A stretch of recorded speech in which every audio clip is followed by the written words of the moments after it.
শিরোনাম ডোমঘর, লাশ কাটার রাত, শীতের রাত। অন্ধকার ঢাকা শহরের কোনায় কোনায় চুপচাপভাবে জেগে আছে। রাত তখন প্রায় 1টা।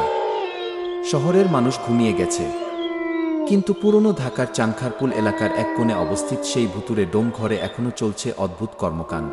এখানে যারা কাজ করে তাদের নাম ডোম, কি তারা লাশ কাটে, মর্গের কাজ করে। আর এখানে কাজ করতে এসে অনেকেই নানা ধরনের ভৌতিক অভিজ্ঞতার মুখোমুখি হয়েছে। এই ডোম ঘরে আজ কাজ করছে রফিক, একজন তরুণ ডোম। বেশ কয়েক বছর ধরেই এই কাজের সাথে সে জড়িত। তবে আজকের রাতটা অন্য রাতের মতো নয়। রফিকের মন অস্বস্তিতে ভরা। লাশ কাটার কাজ করতে করতে যেন তার চারপাশের পরিবেশও ভয়ঙ্কর হয়ে উঠছে। অন্ধকার ঘরের কোণে কোণে হঠাৎ কিছু যেন নড়াচড়া করে, কোনো শব্দ হয়। রফিক মনে মনে ভাবে, এ কি তার মনের ভুল, নাকি আসলেই কিছু ঘটছে। রাতের গভীরতা বাড়ছে, সঙ্গে রফিকের আশঙ্কাও। আজকে তার সামনে রয়েছে একটি অজ্ঞাত পরিচয় লাশ। লাশটি পুরুষের, বয়স 40-এর কাছাকাছি। কোনো পরিচয়পত্র পাওয়া যায়নি। মর্গের স্টাফরা বলেছে লাশটি কেমন অদ্ভুতভাবে ম্লান হয়ে গেছে। দেখে মনে হয় না এটা সাধারণ কোনো দুর্ঘটনা, বরং কোনো অদ্ভুত রোগে আক্রান্ত হয়ে মারা গেছে। রফিক কাজ শুরু করল। মাংস কাটার ছুরি যখন প্রথমবার লাশের শরীরে ছোঁয়, তখন হঠাৎ ঘরের বাতি একটু ফ্ল্যাশ করল। মনে হলো যেন বিদ্যুৎ পৃষ্ঠ হয়েছে। রফিক ছুরিটা নামিয়ে একটু থামল। আজ কেমন একটা গা ছমছমে অনুভূতি হচ্ছে, মনে মনে বলল সে লাশ কাটার কাজ চালিয়ে গেল। তবে কিছুক্ষণ পর থেকে অদ্ভুত ঘটনা ঘটতে শুরু করল। প্রথমে সে টের পেল লাশের দেহটি একটু নড়াচড়া করছে, যেন শরীরের কিছুটা হালকা টান অনুভূত হচ্ছে। রফিক মনে করল হয়তো তার চোখের ভুল, কিন্তু তারপর হঠাৎ লাশের ঠোঁট থেকে খুব মৃদু শব্দ বের হতে থাকল, যেন কোনো কথা বলার চেষ্টা করছে। রফিক ভয়ে পিছিয়ে এল। এটা কিভাবে সম্ভব? মৃতদেহ কথা বলে না। রফিকের শরীরের রক্ত হিম হয়ে গেল।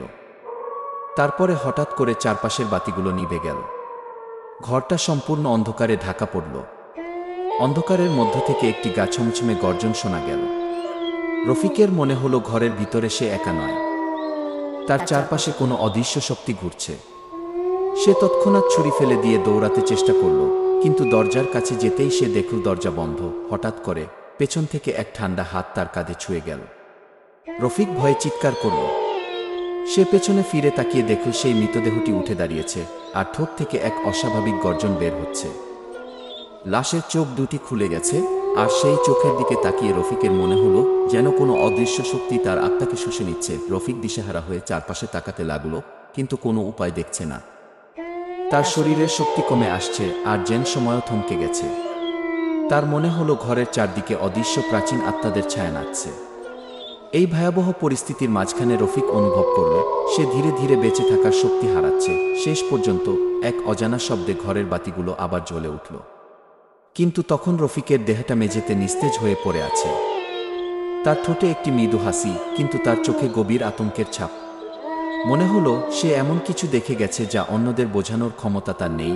ডোম ঘরের সেই রাতে কি ঘটেছিল সেটা কেউ জানে না, কিন্তু পরদিন সকালে যখন অন্য ডোমরা এসে রফিকের নিথর দেহটা পেল, তখন তারা বুঝতে পারল যে এখানে কিছু অস্বাভাবিক ঘটনা ঘটেছে।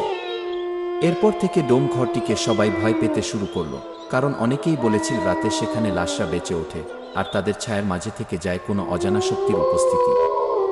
আজও সেই ডোম ঘরটি পুরনো ঢাকার এক কোণে অন্ধকারের মধ্যে জেগে থাকে, যেখানে লাশের নীরবতা মাঝে মাঝে ভয়ঙ্কর হয়ে ওঠে। এরকম রিয়েল হরর স্টোরি শুনতে হলে লাইক, কমেন্ট, সাবস্ক্রাইব করে পাশে থাকুন। ধন্যবাদ।